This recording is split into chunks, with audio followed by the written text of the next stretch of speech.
In episode 17, we learn about EMF radiation and the possible health implications it can have for us and our children.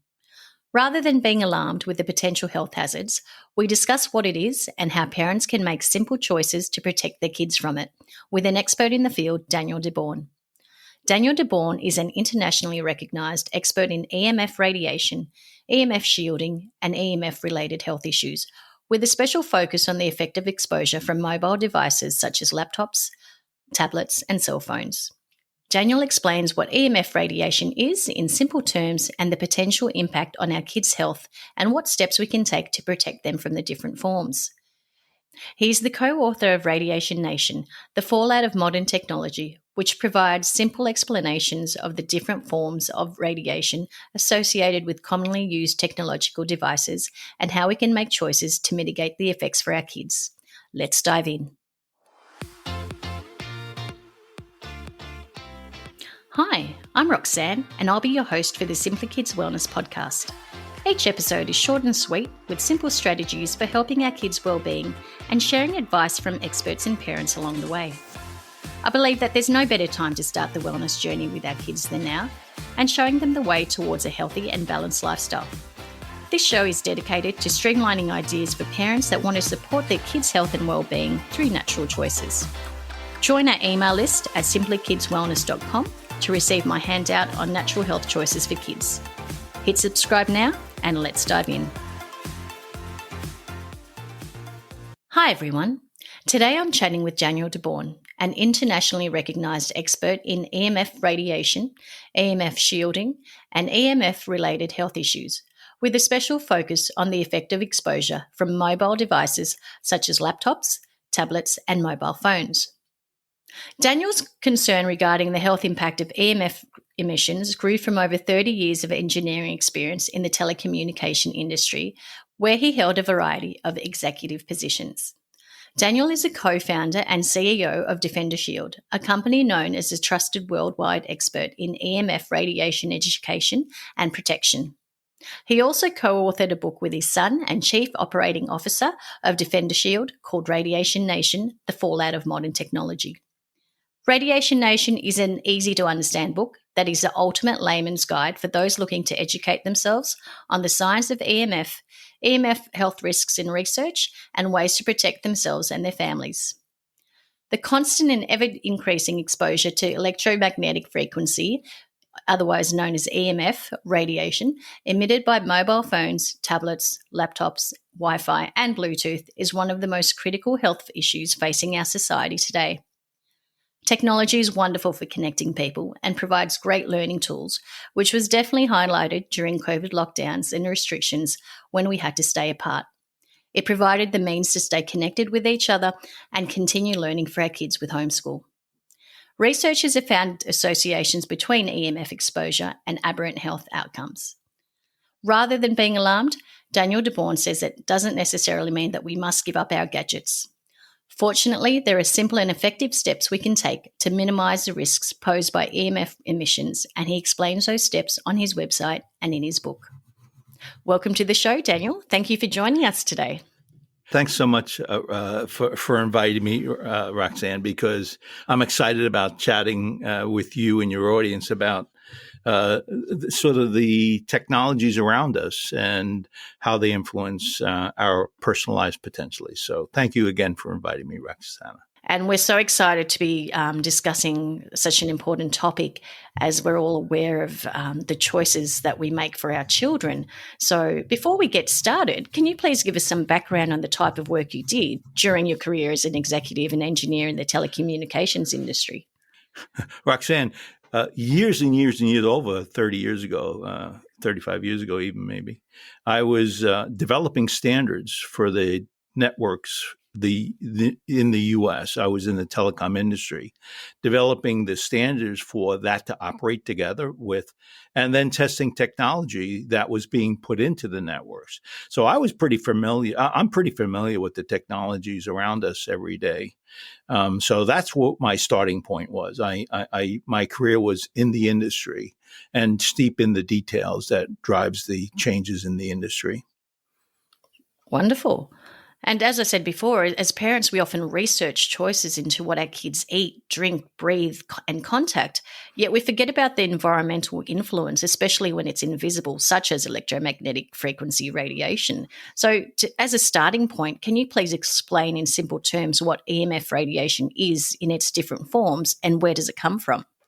So your mobile device, your mobile phone, your laptop, your tablets, everything around you is generating a connection to something else. It could be a Wi-Fi.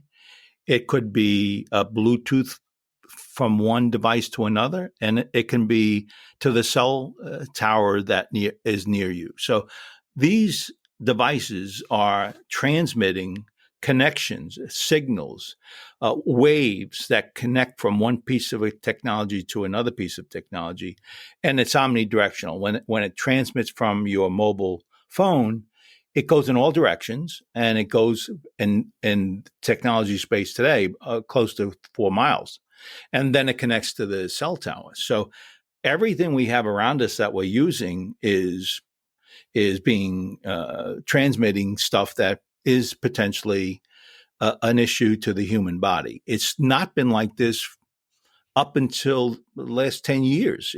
It's only the last 10 years we really have a dominance of technologies like this in our marketplace, in our lives.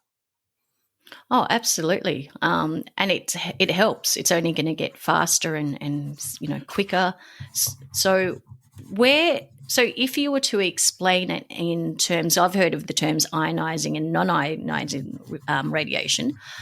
Can you explain the difference between that? Yes. Ionized radiation is a fairly well understood space by the world. It is the X-rays, it's the gamma rays, it's the stuff we know has enough power when generated close to the body to actually influence the cells. It actually can break the electron rotation within a cell, and it can create a mutation of that cell. It's powerful enough to break the rotation of the electron around the neutron. So ionizing radiation has been around for a long time, and we really understood it. Non-ionizing radiation is a transmission that is below the ionized. Believe it or not, it's around ultraviolet light. Ultraviolet light is at the cusp of being ionized, and where non-ionizing begins. So visible light, the blue light you look at in the sky, the colors, that's all non-ionized radiation. If you go down lower, you have X-ray, you have Wi-Fi, routers, cell phones, all these devices we have, radio signals, when we listen to our portable radios or radios, the transmission of TV in the air, they're all using non-ionizing radiation to those communications. Oh, very interesting stuff. And speaking from an engineering scientific standpoint, what initially made you concerned about EMF emissions from mobile devices and their effects on the human body? It was very personal, Roxanne. My boys were visiting over 10 years ago our house, and they worked for businesses, and they had their laptops on their lap. And my wife is watching this, and she said, that laptop can't be good for your sperm count. Why are you using it? Stop using it. And I looked at her and I said, absolutely not. There can't be enough power, energy coming from a laptop into the human body. So the starting point for me was my wife sort of thinking this could be bad. To appease her a little bit, I sort of went into the research side of the industry, and I was sort of flabbergasted to find, even at that point, we knew that after about 3 or 4 hours of a laptop on the lap, not only could you get a scorch from the heat of the laptop, at that time they were old and clunky, but you could have male sperm immobile after about 3 to 4 hours from the radio frequency signal to the Wi-Fi. And so that actually is where I started in all this. Is my wife said it's a problem. I said no, and then I went and looked, and I found, boy, there was a lot of evidence that said this could be a problem. Absolutely. And I think we can all, really relate to that, because even with cell phones, well, mobile phones, we call them here in Australia, when you're on it for a particular amount of time, it can heat up quite considerably. Yeah. There's toxic thing. They have names for that. So it used to get hot. But what's interesting about all these devices is it could be because there's an increased temperature, or it could be the radio frequency signals, the non-ionizing radiation that's being emitted from the mobile phones and other devices are actually heating up the cells. They're actually taking the cells themselves are oscillating. And when they oscillate, the water becomes warmer and warmer. The cells become warmer and water from that oscillation. A microwave oven, when you put something in a microwave oven and you turn it on and you're cooking it, that's at 2.3 gigahertz, a frequency rate of which we use in communications, and it is literally the same thing that's happening with our mobile devices. It's a microwave, much less power, but it's increasing the thermal. There's a thermal increase in your skin and your body when you have these devices close to the body. I think I remember seeing something about this on the news a few years ago. When you hold a cell phone close to your ear, then the thermal pattern of the brain increases accordingly. Absolutely. There is no question about it. What you're referring to is not just the thermal, but you're referring to the biological changes that occur. The biological changes, it turns out the standards in the industry were only about the thermal impacts to the body. Yet over the last 15 years, 20 years, what we really found is it goes far more beyond the thermal and all the influences we hear about today, the neurological changes.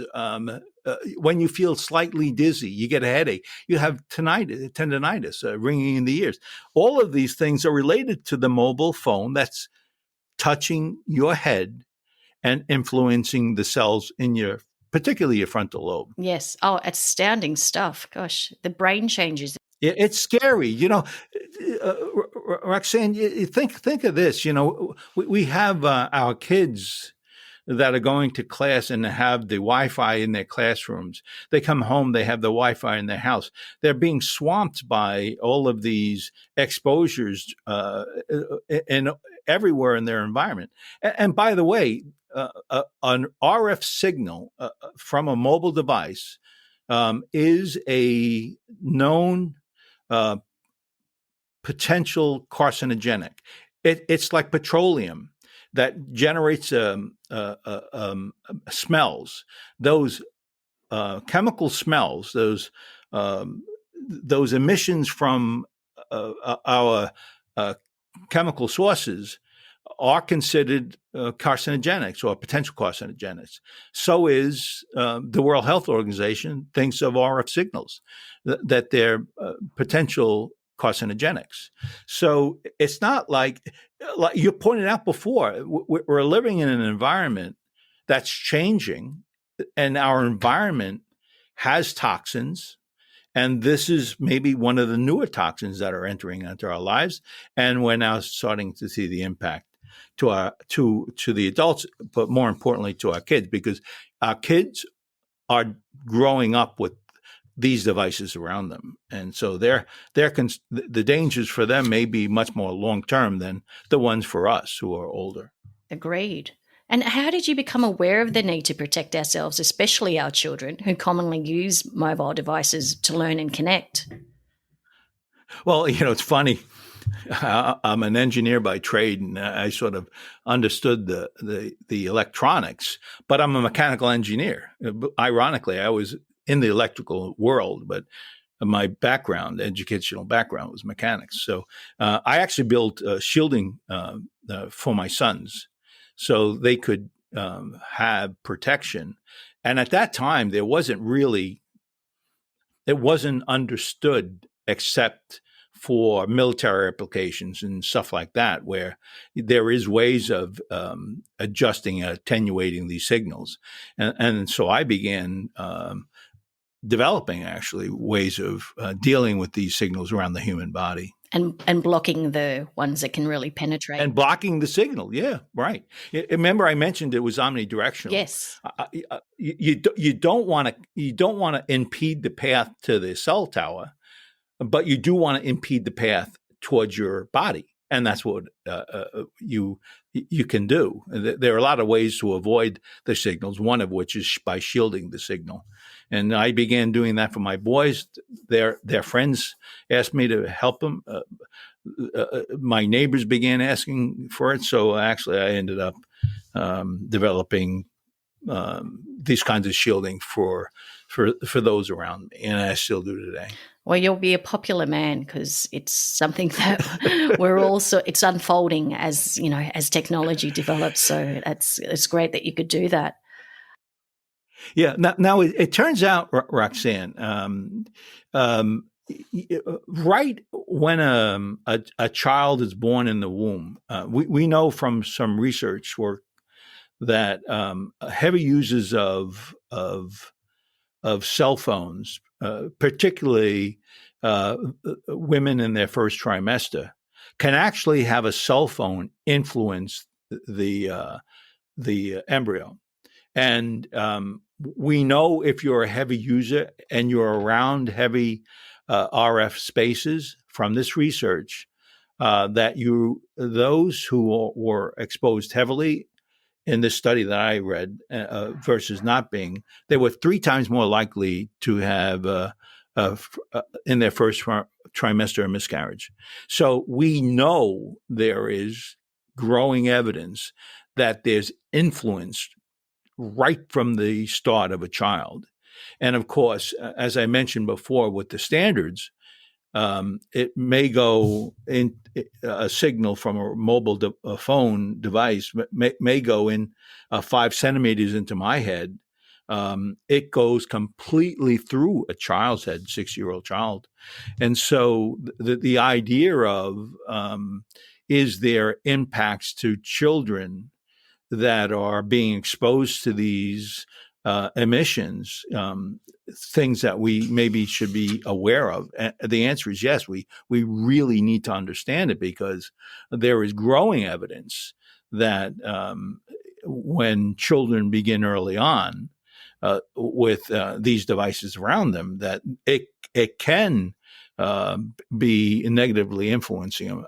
I like to mention, I was talking to a colleague the other day, and they were telling me about a research study that they were doing, or that they knew about, where they took a population of kids, teenagers that were using cell phones, and those that didn't use cell phones. So they had a large population of kids that didn't, and a large population of kids that did.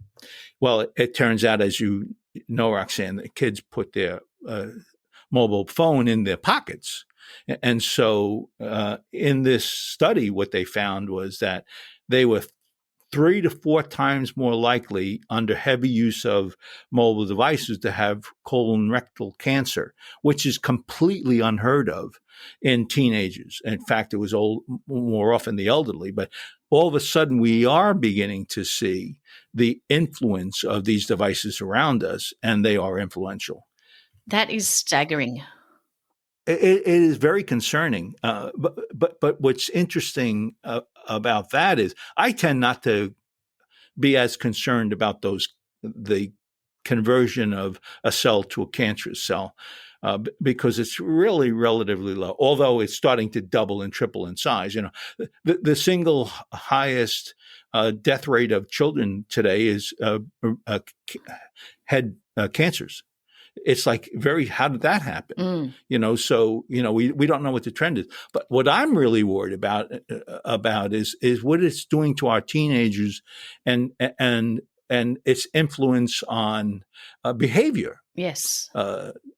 Depression, anxiety, dizziness, nauseousness. We know those are connected to the use of these things, and so I'm more concerned about this this sensitivity we're beginning to develop as a human race to these exposures. And in what we know is, I've known of a few studies now that have shown that maybe 20% of us have some form of response, reaction to these exposures. They call it electric hypersensitivity, and of that, Roxanne, they're women. 80% of women, which we don't know why, but it appears women are more sensitive than men to these kinds of exposures, and it doesn't get better. It gets worse in time with symptoms emerging over time. So you really want to try to minimize exposures as much as you can. And it's fairly easy to do if you know your environment. And why do you think children are especially vulnerable to EMF radiation? Because you explained that women are possibly more sensitive. Obviously, we have different biology to men.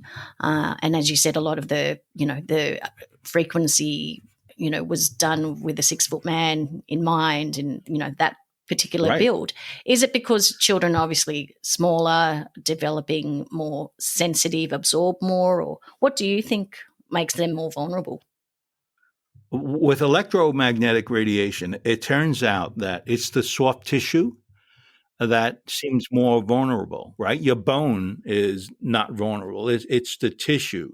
And so when you're an adult, let's talk about the head. You have a skull, and my wife says I have a thick skull.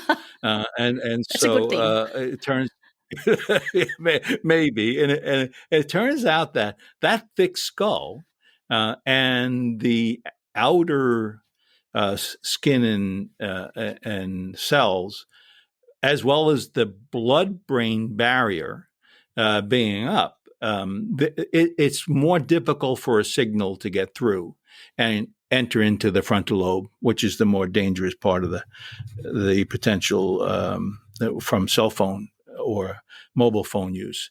And so when you talk about a child, a 6-year-old child, there's almost no skull at that point. It's being built out, and all the tissue's so much softer than a full adult. And because of that, they're just mechanically unable to filter as much as an adult. So those signals go through. That is true throughout their body. And so they just seem to absorb more, and it's because of their physiological, biological composition that sort of makes them more of a target than it is for an adult. That makes sense, because when you think of X-rays, the radiologists they're less likely to X-ray a child as an adult. Like you hear about it more in adults, but they're more wary and concerned when children have to be X-rayed. Yeah, it turns out, it's funny. In the U.S., I had probably the most experienced professional in radiology began working with me, and I was talking to him about the vulnerabilities of particularly females. And I talked about mutating cells. When you have an ionized radiation, you have directly mutated cells. Everyone sort of understands that. You also have that in non-ionizing radiation. And I was debating with him about this, and I was saying, you can put a laptop or you can put a mobile device in your pocket in a female, 12 years old, and that signal can influence her egg. And there could be DNA damaged eggs. And the distance between the cell phone in the pocket and the egg is not very far. It's certainly, between 5 and 50 centimeters. It's not far at all. And the closer you are, the more dangerous it can be. And I said that I believe that's to be the case. He called me up about a year later, and he said, I wasn't sure it was true, but I now have a case in which I have a young mother who is heavy into using technology that had a child that was stillborn. And he said, I didn't believe you about it, but I now have some evidence that there may be a truth to what you're saying, because there were mutated cells that were very, very obscure cells. There were multiple, and the probability of having multiple cells that were that very strange mutated cell was zero. Probability is zero. So he said it had to be an external influence, in his opinion. So science is beginning to understand that it can be fairly serious to us if we don't pay attention to it. As you said before, if you have a bit of a distance away from it and protect yourself when you have to use it, I suppose, then it mitigates that risk. Is that what you'd suggest? Absolutely.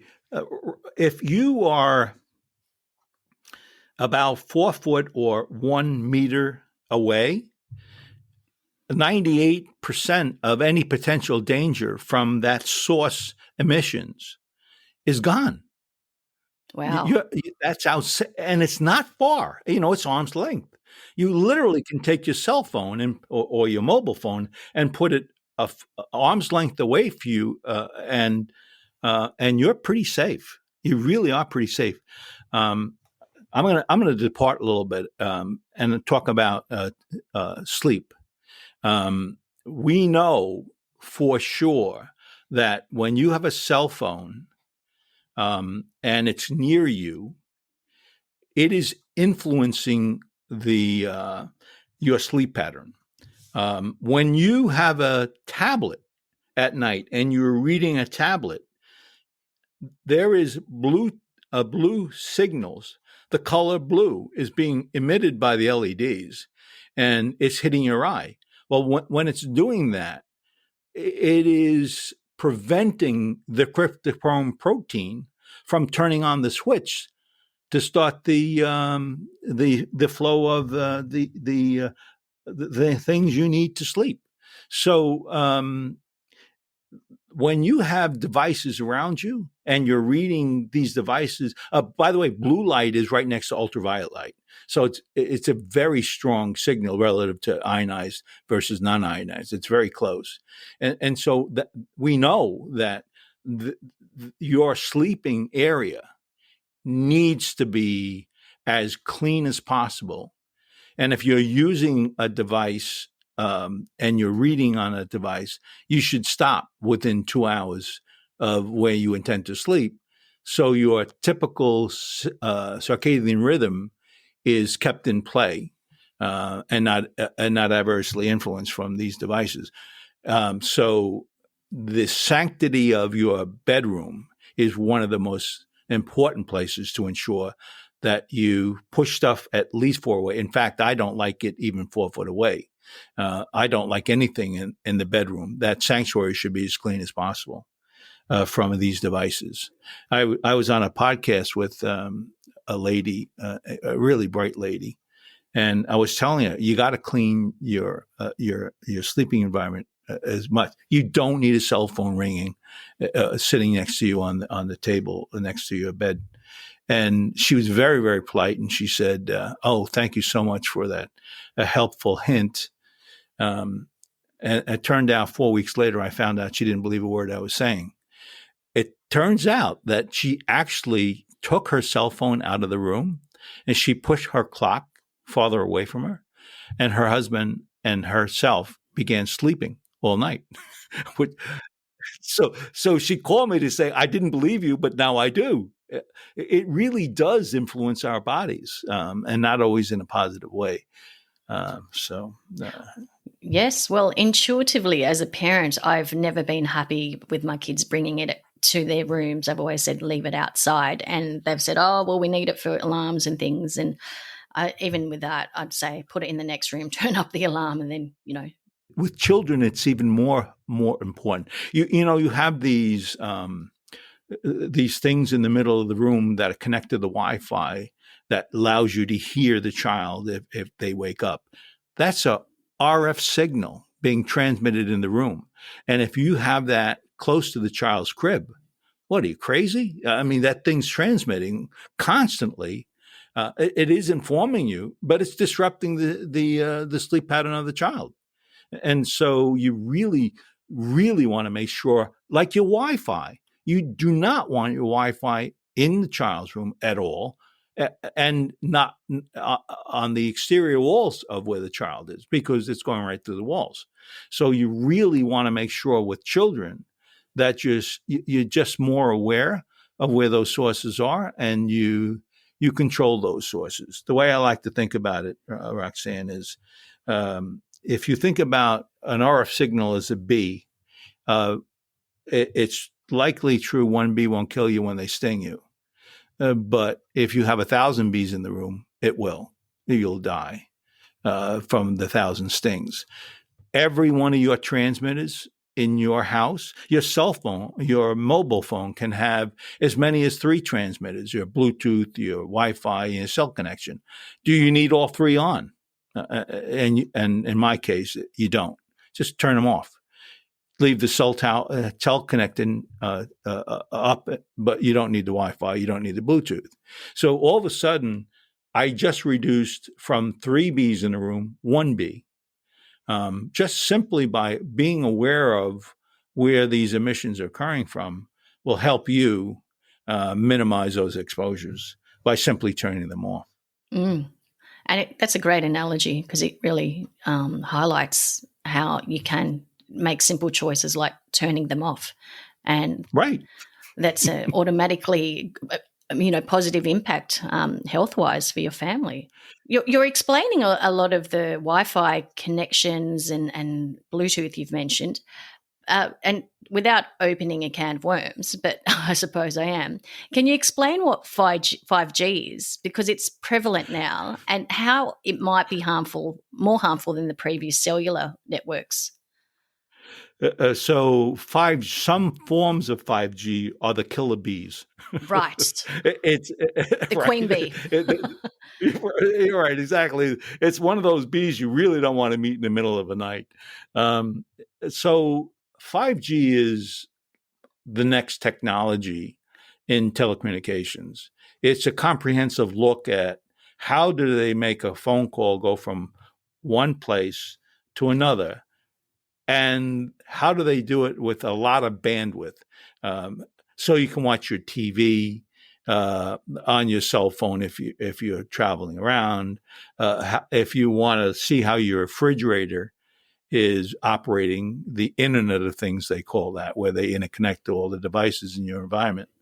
And so there are these infrastructure of new embedded technology for wireless communications that has a characteristic of very, very broadband.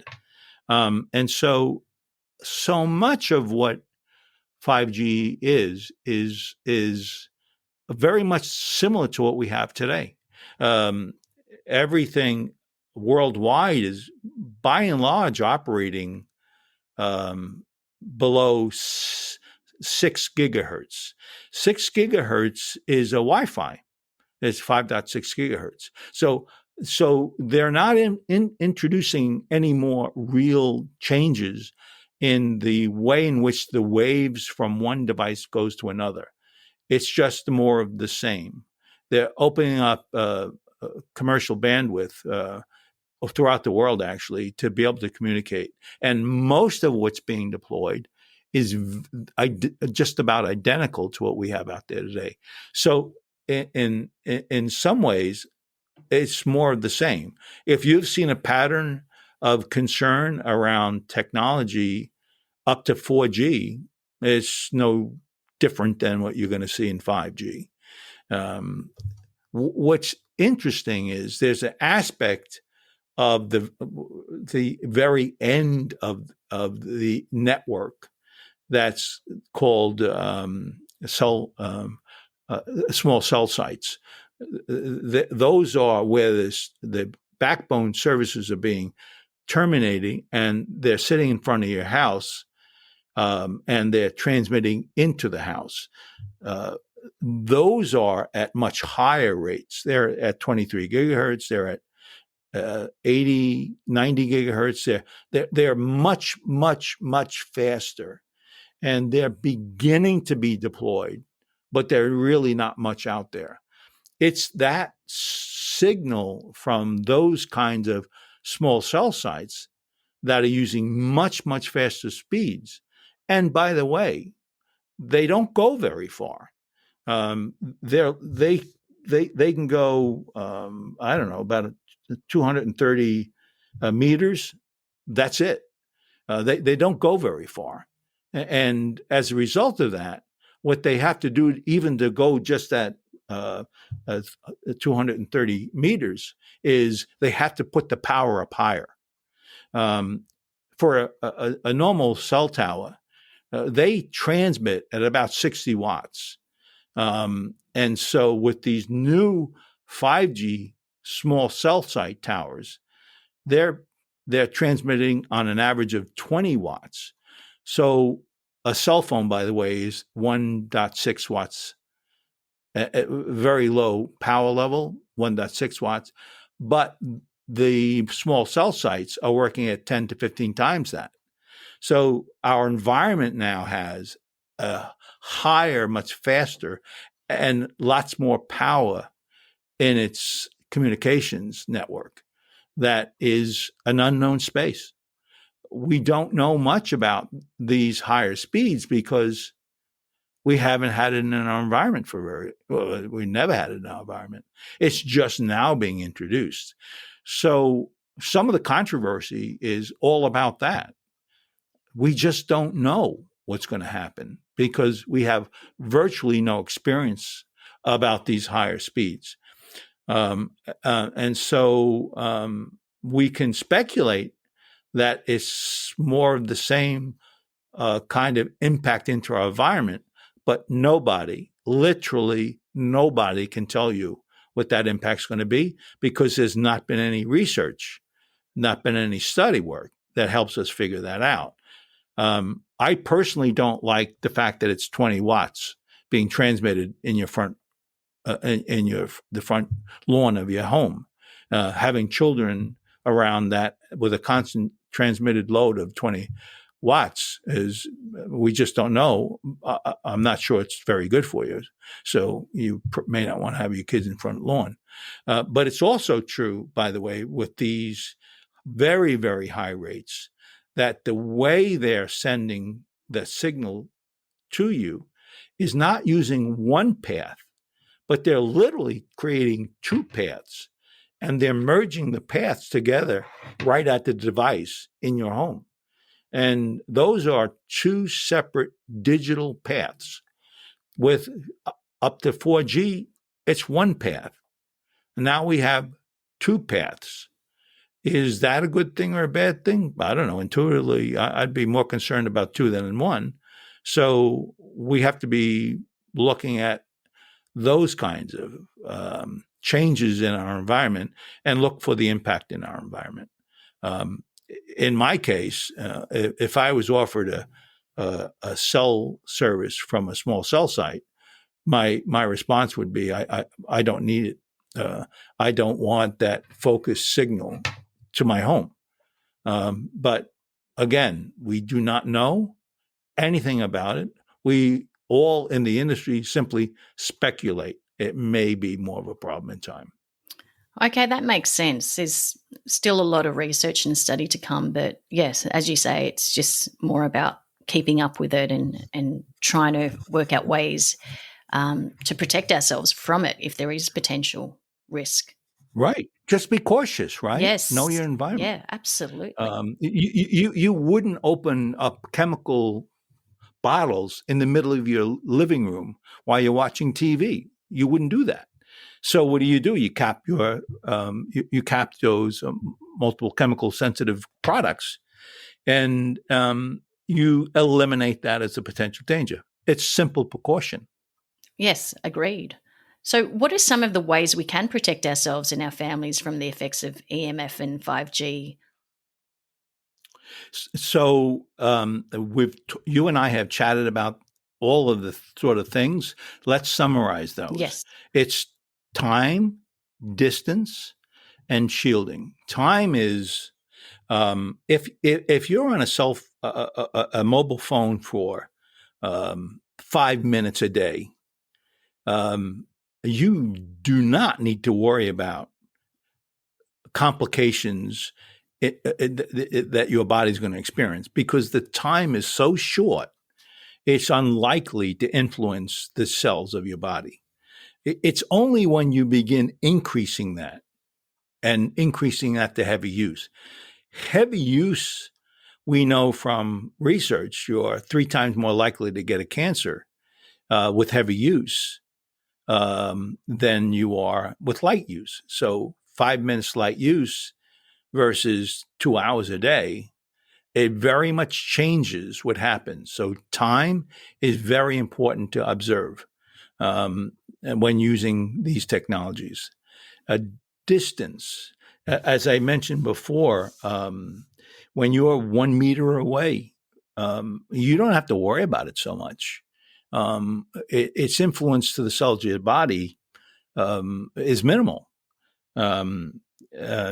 And a corollary of that, of course, is reduce the number of bees, reduce the number of those transmitters so those distances are not complicated by introducing more environmental impacts within the space you live in by multiple transmitters in that room. And then finally, there are ways of shielding the material. If you have earbuds and you have wired earbuds to your ears, that's much better than putting it to your ear. But if you use an earbud that has a tube where there's no electronics to your ear, that's even better. So you're shielding yourself essentially from the potential dangers of a connection of these technologies to your body. And there are many ways of shielding of our various vendors that have a claim that they do shield. So it's time, it's distance, and it's shielding. Brilliant stuff. And I've investigated your DefenderShield, and I've seen the laptop shield, which I think is brilliant. And it's something that, particularly for the amount of homework that kids get now that's required on their tablets or their laptops, it's something worth looking into. That's the product I built for my sons. That is literally this product I built for my sons for that reason. And the question that everyone wants to know out there is, do you have grandchildren? No. Can you help me, Roxanne? Can you convince? Oh dear. Well, you're doing the preventative work, so you've done your part. Yeah, I have. There's only so much a parent can do. Absolutely. Gentle encouragement. So, and it's something that I think, as you say, when there are more bees in the room, and particularly when it is, when it's a common habit to have something on your lap or close to your lap, it's just that extra, buffer to absorb the nasty stuff. Really, it's like as you say, chemical, like organic versus non-organic. Yeah. You kind of know, and that's kind of what it does, the filter. So another thing that I did recently is I read your book, Radiation Nation: The Fallout of Modern Technology, and I found it fascinating, informative, and it had a balanced view of EMF radiation. I thought it was a good place to start for parents. For parents who want to research EMF radiation and its effects. Can you tell us what your mission was in writing that book? As I began understanding the medical community and sort of the strides they were making in understanding these technologies in our environment, it was becoming somewhat frustrating for me because I thought everyone should know what the research side of the medical community versus the engineering community needed to know. It was almost like they were in a silo They were doing really good work, but no one knew it. Certainly, I didn't know it. I was in the industry for years and years and years, and I didn't know it. And so I tried to, with my son, create a book in which you could understand fairly complicated stuff in a way that you could understand the sources, understand where the medical community was in understanding the issues, and then take some actions to minimize those potential concerns you had in your life. And I wrote it for moms and grandmas. We really did. We wanted to make sure that parents could make decisions about their kids and be knowledgeable about what those decisions are based on some information that was lacking in the marketplace that we provided. So that was the genesis of what we did. Is frustration, and we knew that the people who really needed to know that weren't finding it, and that's why we wrote the book. And it's written for laymen, isn't it? Like, oh yeah, we wrote it so you do not have to have an engineering degree to understand it. It is for everyone to understand who wants to learn. It's written in a way that we try to simplify. You know, when we talk about the omnidirectional signal, I talk about it as waves on the ocean. People know what a wave is on an ocean, and there's a peak on an ocean, and there's a valley on an ocean wave. And we begin explaining it that way so people can understand what it is that these signals are in our environment and what we may want to do about it. It's brilliant work. We appreciate your work. Well, thank you so much. It's amazing. Yeah. And your dedication in educating and providing products to protect us. Now, we also have your details and products on our website at simplykidswellness.com. Where else can people find you if they'd like to find out further information? We have a website, DefenderShield.com. And what we've done, Roxanne, as you may know, is we do have products, but we spend a lot of time trying to understand and help make available information in our in our learning section. We keep it current with what we know is some of the research. So if you really want to know if there's a linkage between autism and a RF, you can go look for where that research may be. So we try to create that up to date. We have 5 pages of what 5G is on our learning section. So we try to break down, what the networks look like and what are the things you'd be concerned about. So it's not just product. I don't mind you just going there and reading and getting educated with what we're doing. We have blog that every week, every other week, we're trying to stay current and helping people understand. Is an electric car a good thing? Is there dangers with exposures to emissions from electric cars? So we deal with all these kinds of things so people can make educated decisions. I think in your book too, you were suggesting the dangers of even household appliances and setup of Bluetooth and Wi-Fi. So it goes into depth with all of that information. It turns out that, we've talked about mobile devices by and large today, but the wiring in your wall can make some of us feel ill, particularly women that are hypersensitive. So I've had people we've dealt with that were debilitated just from the wiring in their house. When you have a motor in a refrigerator, it's a 0.5 horsepower motor. That's generating emissions. It's called extreme low frequency emissions. And so you want to make sure that you sort of understand those Bs, because simple distance from that B is really important. Being close to it could be a concern for some of us. So you're right. We try to be as full and complete about what the environment really looks like in all aspects of electromagnetic radiation and its exposures. Well, it's definitely a great place to start. It's been wonderful having you on the show. Thank you again so much for your time. Roxanne, thank you very much for inviting me. I really enjoyed our time together today.